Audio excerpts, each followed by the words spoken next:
Coming up on Tuesday, Baldwin County residents head to the polls to make a very important decision to vote yes or no on a tax initiative that would fund a capital improvement plan for schools in the county.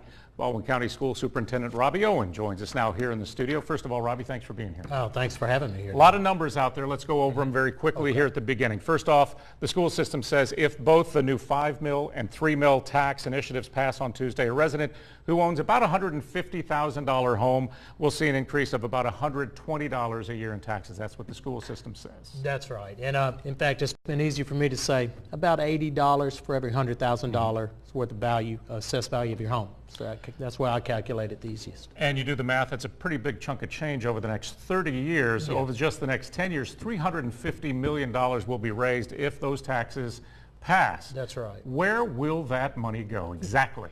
Well, for the next 10 years, we have a capital plan we've developed. We had someone that came and analyzed, and we walked through. We did a lot of planning to determine exactly where our needs are with growth. So we laid out a plan, studied it, took that plan out throughout Baldwin County to officials, let them look, get their input.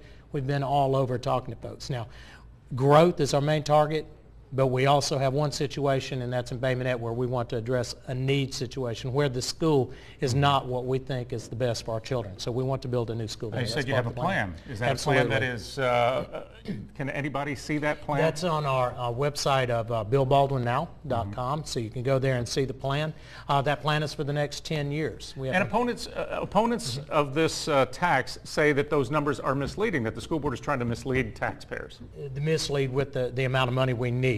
We have heard that it could be much less in price, but we have architects and builders that have looked and have analyzed, and we're not talking about extravagant Taj Mahal type schools. We're talking about basic schools, nice of course, we want attractive schools, but schools that are adequate and are in line with what we already have that we can build. So yes, those numbers are accurate. All right, opponents to the tax claim the school system in Baldwin County has a, quote, proven track record, of mismanagement.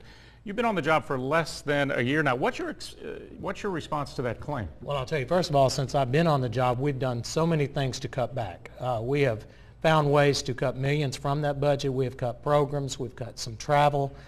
We have Which programs specifically are you talking Well, we have some things we've looked at. There were contracts that we're looking that we've doubled things where we don't need each one of those because the contracts I have to not say exactly which one, but in the future they'll be cut back because we can get things that are already provided by the state or things, again, where we are duplicating services and we don't need that. All right, 24 of the 45 or so schools in the county you claim are overcrowded. That's right. And you say that that is the reason this tax is needed because there simply isn't the buildings that are there necessary to sustain the growth. 25% over the next 10 years or so in the county is what you claim. We have right now 100 portable classrooms, okay? And with the growth that we expect, averaging 600 students new a year, we're going to have 450 to 500 portables in 10 years.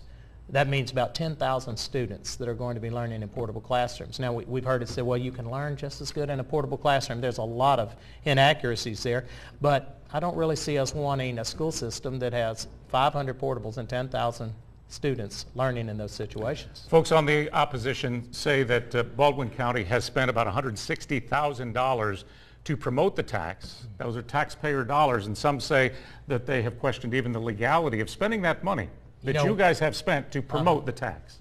You know, when you look and make a decision, and I've been running schools for 25 years, you have to first find out, is this legal? Is it okay to do? Well, the Attorney General ruled quite a few years ago in other systems we're looking what to do, is this? And we have an obligation. We have it's our job to educate the public on what's going on. Otherwise, we just leave people with this blank taxation.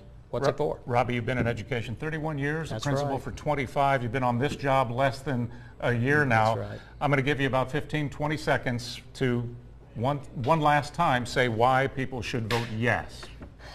Like I was saying, do we want our children in portable classrooms spread throughout Baldwin County? I don't think that's the Baldwin County that I grew up in.